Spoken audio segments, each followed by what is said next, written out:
Ora abbiamo in linea via Zoom in questa serie per NAIDOC Week Lina Scalfino e Aunty Irene Allan. Buongiorno, hello Lina and Aunty Irene. How are you? And thank you for How joining are you? us. Thank you. Thank Thank you. you. Thank you for the invitation. Thank you. Yes. So, Lina, tell us, how did you come to meet Aunty Irene? Maybe she wasn't considered an auntie when you met her. How long ago? Uh, it was quite a long time ago. I was very young. Mhm. It was 1964 that I first met Irene, and with a beautiful Irene with her little girl, Vicky. 2-year-old. A 2-year-old Yeah. who actually came to live at our house in our property for the good part of 2 years living together. So, yeah. Okay, so 1964, so that's 62 years. And this year we're Oh, celebrating no. Now they 50, know our age.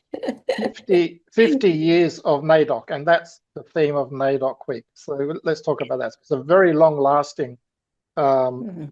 friendship and clearly mutual respect. So how did you mentioned that Irene came to live in your house? Is that correct? Yes. Yeah. So How did that? Irene, yes, how did that happen? Well, we come from the country, and I lived in Port Adelaide, and my mother was very sick, so she had to come down and live close to the doctors. So we all lived in one house, and I had a little 2-year-old and a husband, and we decided we needed to get a little place on our own because we had a house full of family there. Yeah. And anyway, I started looking for some flats to live in, and every time I'd ring up, and that's people, the landlord would say, "Oh yeah, it's vacant, come around and have a look." So I'd get the bus. Didn't have a car, wasn't driving. I'd get the bus and get on the bus, go to the place, and I didn't even get in the door. As soon as they saw Okay. me, they said to me, "Oh, it's been taken." Okay. So I experienced a bit of racism. Yes. And so I thought, okay, I've got to look again. So I kept looking, and I looked for about three or four times, and I was rejected. I was refused as soon as they saw me. I went to the houses. Oh, there was one house I went in, and he took me inside, and there was a lady already sleeping in the bed, and Oh, I thought, he's got no respect. I don't want a house from him. He's going to treat me like that. He just walked in and she was still in bed. Anyway, so we looked again, and there was this little flat came up from the name Scalfino was on there. And I said to my husband, I got an idea that they are Greek or Italian and they wouldn't be racist. So I went there and I got the flat, and they were beautiful. They were like my family. Mm. um, They were just like y- my family. So yes. So you say you were obviously experiencing racism, that you were not being allowed into houses. yeah. Um, Mm. but with the Scalfino family, so they took you in. Well, Yes, was there a flat they rented to you? it was a granny flat at the back of their house, which was nice because as a big family, we liked people around us Yeah. and we were safe. We felt safe coming to the city with people close to us that felt like family. And yeah, And we got, how long did you live there? well, I lived there until I had to get a housing trust, and that came up Mm. nearly 2 years, I Two think. years Yeah, Yeah. plus after yeah, that. Yes. yeah. And we got a housing trust, and we were so excited, but we didn't want to leave because, you know, they were just beautiful people, you know, and we really loved them. And it was hard, you know, we cried and it was so sad. I still remember that. Still remember all the emotion, thinking that they would no longer be with us. I mean, Mum and Dad, you know, we all were very, very fond of each other to a very high degree, weren't we? Yes, yes. And living in a granny flat, was that comfortable enough? La baracca. It was called La Baracca. Yeah. Just not far, just out the door. It was just out the door. Yeah, we shared our bathroom and amenities like that. Laundry and bathroom. And lots of times kitchens, we were invited in to eat, sit at their table and eat the food. It was beautiful, you know. As well as dance la tarantella. Dance la tarantella with Dad playing the fisarmonica or the button accordion. And really immersed in the Italian culture, the whole family, and also the extended family used to come often in the backyard, and we'd have some yarning going on and barbecues and very comfortable. It was like my family, and it was so comfortable and felt very safe. Very safe. That's important. Well, actually, you talked about food. I a couple of years ago interviewed some people from Alice Springs. There was a documentary made about this couple. She's Aboriginal and he was Italian from Sicily. And at one stage she says, "You eat olives, I eat kangaroo," because they were shopping. She was getting kangaroo tail, I think, from the supermarket. How did you cope with the different foods and cultures? Oh, we had to eat anything. We were taught to eat whatever to survive. And I still do that. I eat everything, and I love I cook it myself now. You know, spaghetti and beans, and you know, I love that food. So it was easy to adapt. I still get kangaroo and that, you know, to eat here. So still get our wild.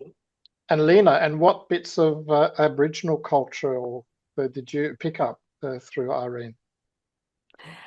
Well, remember I was very young as well. I remember the closeness, the relationships that Irene had with the very extended family, and they came around often.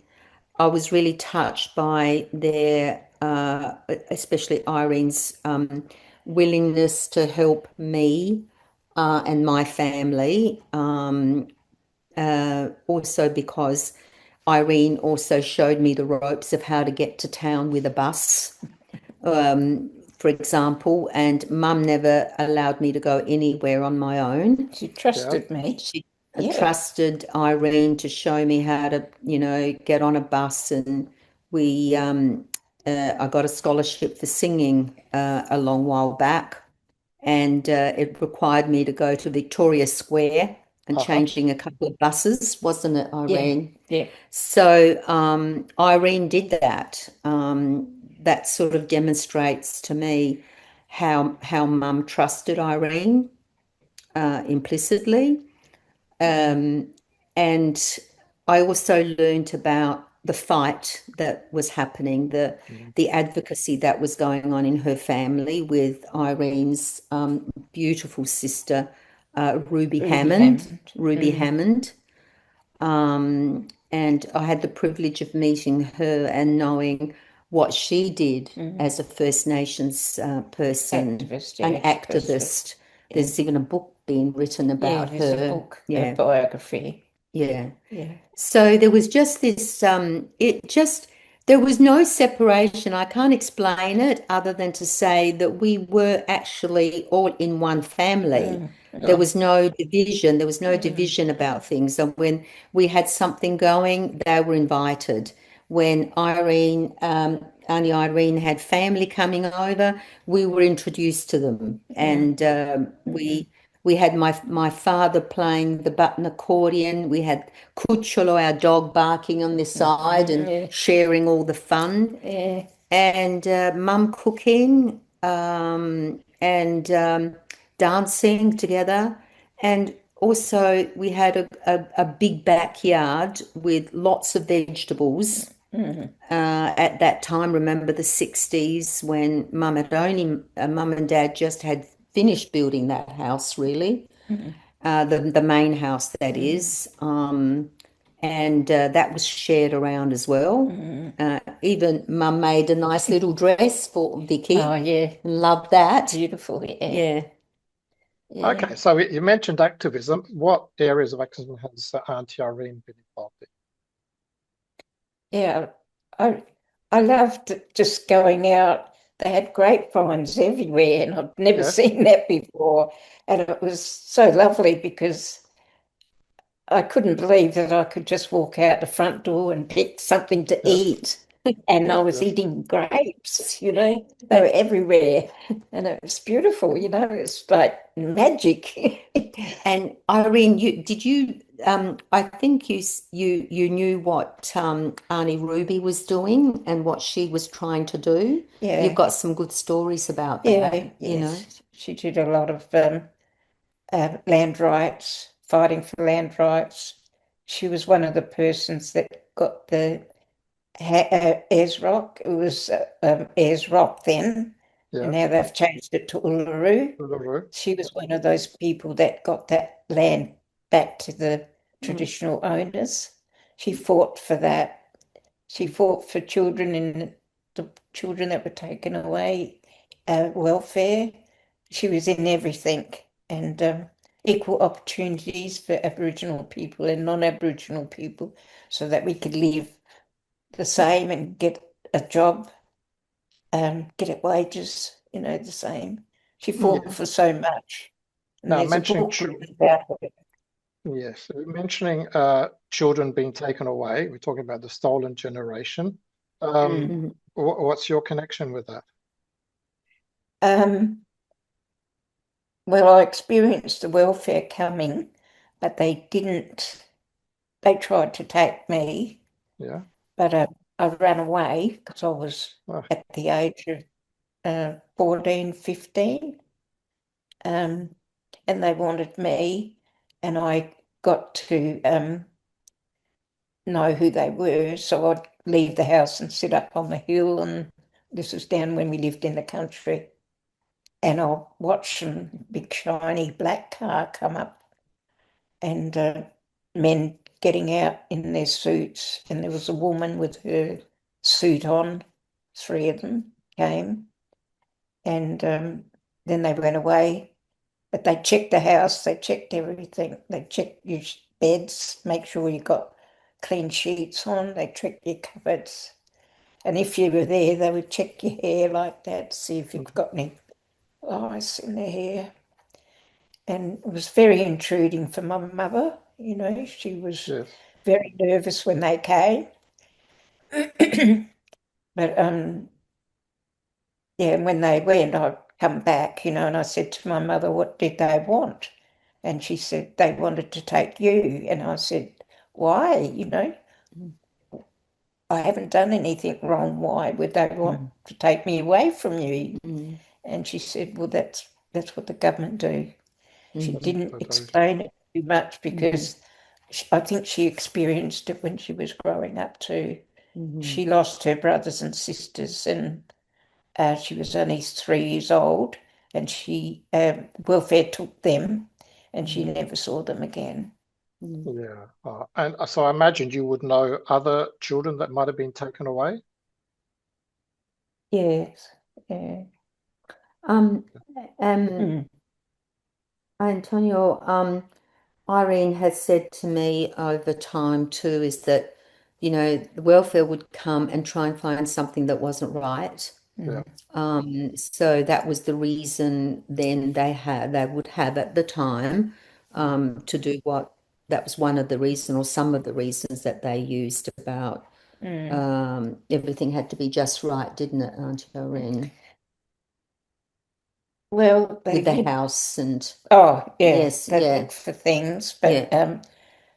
but that wasn't. They'd force the children away. You know, sometimes they don't think about the house and they want the children. Not just my family, they just used to take babies rip them from the mum's arms and, you know, with traditional in camps and things like that. In my mother's time, they would just take the babies and the little ones, you know, and just take them away. And it was devastating for the family. Devastating. Now we call you Aunty Irene. So now maybe please explain, what does Aunty mean, and how it came about? Because I know, okay, I was talking to another Aunty, Jenny Caruso. She was saying, well, Aunty is different. In Italian, we use the same word zia, often as a form of respect for people who are not our aunties, but it's probably a bit different in the Indigenous culture. Maybe remind us about that. Yeah, when we grew up, we called my mother's friends, about that age, my mother's auntie and uncles. But then we grew up, and then it wasn't so much as growing them until you become an elder. Yeah. That is the important time. Everybody calls you Aunty Irene, and my husband, Uncle Bonnie. When you you've got to be accepted in the community when you're an elder to be called auntie and uncle. And once they do that, I've been called Aunty Irene by strangers in the, you know, not connected to Aboriginal families, but they always say, "How you going, Aunt?" Or, you know, and I think, you know, I ask where they come from and what's their name and all that, you know, because I might know their family, you know. Wow. So it's got to be earned, doesn't it? Yeah. It has to be earned, that respect. Yeah. And our Aboriginal family know that. When you become elders, you're auntie and uncle to everyone. And so Lina was talking about activism, yours or in your family. Tell us something about either the activism and or the activities that you engage in, because you do lots of interesting things. The activities? Yeah, what you've been involved with in the community, like reconciliation and schools. I've just done last week, I just did 2 days in the school, like teaching the children about the stolen generation. Yeah. They already know when I get in there that the teachers and that have already taught them. And so I come in and they can ask me, you know, why, and, you know, we explain to them. So they're very interested in learning about that. And I teach them to tell them about how they got taken away and they weren't allowed to speak their language. The white people took them and they were put in like missions and places like that, and they had a superintendent to watch them, and it was all non-Aboriginal people looking after these children, and these kids are just fascinating. Why would they take him? And I said that, you know, that was a long time ago now. We don't want this to happen again. So that's why you're learning with education. You need to be educated and know the history so it doesn't happen again. And, you know, you pass it on to your when you have children, you know about that now. And they used to change their names, and they weren't allowed to speak. They had to speak English, learn English all over again. That's right. Now, Lina's told me that you're an artist. Yes, that place is full of artists. Yes. So are they your paintings I can see in the background? Oh, yes. My corridor, my passage there's like an art gallery. It's like an art gallery, yes. Yeah. And Irene's done this with schools as well, and other multicultural also community organisations. So the sharing of the teaching of the art and telling them about Aboriginal people, our colours and our flag, and they don't get to experience or someone to tell them about it when they're living their own lives in their own families. That's a good point, the colours and flag. Well, maybe tell us a bit about your country, your totem. I'm not sure if I'm using the correct language here. Yeah. The red, black and yellow flag, we honour that because sometimes you've got to have it the right way. Yes. Too. You've got to have the black up the top. Yeah. And the red on the bottom. Sometimes, if you don't know, I've seen it upside down. Yes. Oh dear. And that is very offensive because that means that Aboriginal people are in the ground. They died. Where your family where your mob comes from? What's your country? Your totem? I come from the southeast of South Australia. Okay. But I was brought up in a little town, and we found out it was a racist town, and they moved us out into the country. A lot of people, Aboriginal people, were living around there, families, and they moved us all out of town, and they called us fringe dwellers. Yep. Living on the edge. And do you have... What was the name of the town? Sorry. Kingston, southeast. Kingston, southeast. So do your people have particular animals or symbols that are specific to you? Yeah, I have the butterfly that, I'm a butterfly. Butterfly, that's lovely. That's beautiful. I love butterflies. Butterflies. Yeah, she's got butterflies everywhere. Yeah. I've been butterfly for quite many years now. My dad comes from that country, southeast, and my mother comes from up the top end part, up by Udnadatta and all that. That way. What are the names of these areas of your mobs? Like I know here we're in Ghana territory. Oh, she's Western Arundel. Ah, okay. Yes, Alice Springs way. Yeah, there's lovely. Okay, that's where Jenny Caruso comes from. There's a lot of very, very interesting art coming from that area. Arundel, yeah. She came, but she walked and lived. Came to the South Australia then, and lived her life here until she met my father, and she moved down to the southeast. And his nation, his names were? Pardon? What was your father's? My mother. My father was his great-grandfather was Chinese. Ah, okay. When the Chinese came, for gold rush, yes, his grandfather was one of those men, and he fell in love with this Aboriginal woman, which was my great-grandmother, and married her and had all us kids. So I've got a bit of Chinese. Aboriginal Chinese. But Aunty Irene has got a story all herself about she had a bit of a flutter with an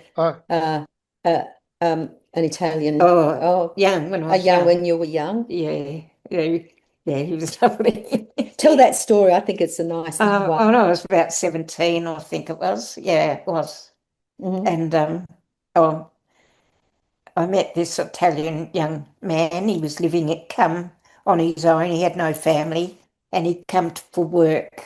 And he came and he worked with my father on building a bridge.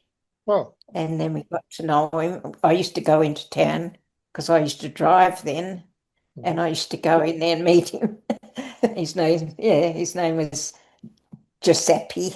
Okay, very good name. Very good name. Yeah, but they called him Peppy. Peppy. Yeah, that makes sense. Okay, Yeah, so nice. now you talked about remembering history and try not to repeat it. As I said, NAIDOC is 50 years young, old. Do you think these sorts of things are helpful, are useful? Reconciliation Week, NAIDOC Week? Are they helpful to continue to remember in this way? Yes. NAIDOC Week and reconciliation. I think it should, because it's educational for the other younger generation to come up. Yes. And I think we need to have that. We need to have something our own. Yes. We've had so much taken away, and it's good to have. It's good. And have our day. Like it was great when Kevin Rudd said sorry. Yes. It was the first time that somebody said sorry. Yeah. Now, language. How are you for language? Well, I grew up speaking English because my mother wasn't allowed to speak her language. Yeah. So you lost them. Yeah, and she didn't. She had to learn English, so she taught us English. And my father, I think, because a lot of that way we had a bit of education, we had to go to school to survive the non-Aboriginal way. That was the only way we could survive, is to speak English. And yes, so many Italians, migrants, have done the same. Many have also kept their language. Yeah. And other parts of culture. Your children, grandchildren, do they have you instilled them some culture? Have I? Yeah. Have you brought culture to your children? To your children and also to your nephews and nieces, have you been able to transmit the culture and the language? Your culture. Oh, yeah. In a big way, isn't it? Yeah. It's all culture with our family. Yeah. We've got so many artists in our family, and we do traditional art. My brother's a healer and traditional man, and he's a lawman in his own. He's a healing. Now, I think you're a healer. We don't have much time left, but I want to talk a little bit about this healing. Because actually I have seen an Italian doctor who's worked in Aboriginal communities, and she's found that healers have managed to do things that she doesn't understand, coming from a Western medical background. What do or can you do as a healer? Well, my older uncles and that, they're like Aboriginal doctors in our culture, and they're called nunkeries. Yeah. And they travel. They're still here, and they travel, and they're very powerful. And they'll travel from Alice Springs to Adelaide to heal people and work. One was my uncle, my old uncle, and he used to work in a medical health shop centre in Wakefield Street, and my daughter was the CEO there for 43 years, but he worked there doing healing, traditional healing, when the Western doctors couldn't. They'd say to you, we can't do any more. We don't know what to do with you now. I've done everything. Like, they'll bring in these nunkeries to the Aboriginal people, and they will heal them. Yeah. So I got to meet them. You got to meet them. You mentioned earlier that you had a cancer and it's gone. I still do. I still do the Western medicine, but I never let it affect me. And I do a lot of healing on my own body, healing, from here with my own power. I do that. So with that mixture, I think it disappeared. That's a great story. No, the power is very important. I'm actually learning a bit about the connection between the mind and the body. We're starting to understand a lot more about it. Understand the body. When I was dancing in San Francisco. Oh, yeah. And the people that were looking after us, have you got enough time? I'll just tell you this little story. I got it, and the lady that was looking after me said, "Oh, wish you had time to do some healing on me." And I said, I can still do it. You know, it doesn't take long. You just got to focus and do it. And I said, what's the matter? And she said, I've been trying to have a baby for 6 years. And I've been to doctors and doing all sorts of things, and I can't get pregnant. And so I said, I'll do a healing now. So I just did a healing on her. And 2 weeks later, she was pregnant. and that baby now has grown up into a young woman. And just 3 years ago, her friend was trying to have a baby, and she kept losing her. She was having that donor eggs, you know, and she kept losing them. And this girl said, you better go and see Aunty Irene. She might be able to help you. So she came to see me here, and she told me what she wanted, and she said, I've been trying to have this baby, and all I want to do is have a little baby to love. I don't want anybody else. I haven't got a boyfriend. I haven't got a girlfriend. All I want is to love a little baby. And I said, all right. And I said, go home. Don't have any more donations. Just get your body right and come back. And when she came back, I did a healing on her, and she got pregnant. Guess what? She had 2 babies. She's got twin girls. They're 3 years old now. Antonio, can I just say, I know you're running out of time, that I feel very honoured and privileged to have known Aunty Irene's family, and for Irene's family to be a part of ours. And just recently, Irene also came over to see Mum. She was 98. And, you know, she hadn't seen Irene for a little while. But when she saw Irene, she didn't need any introduction. What did she say, Irene, to you? Oh, my daughter.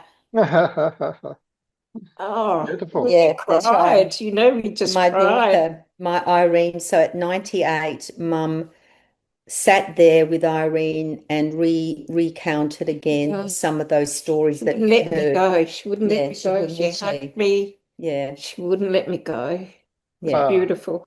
Well, what a delightful way to finish this conversation. I'll say again, thank you to Lina, and thank you to Aunty Irene. And this would be, I think, a very nice. Can I also thank Maria as well? Oh, yes. Maria Pallotta Chiaroli, yes. Chiaroli for actually, you know, introducing to you this story. That's right. And your invitation to this interview.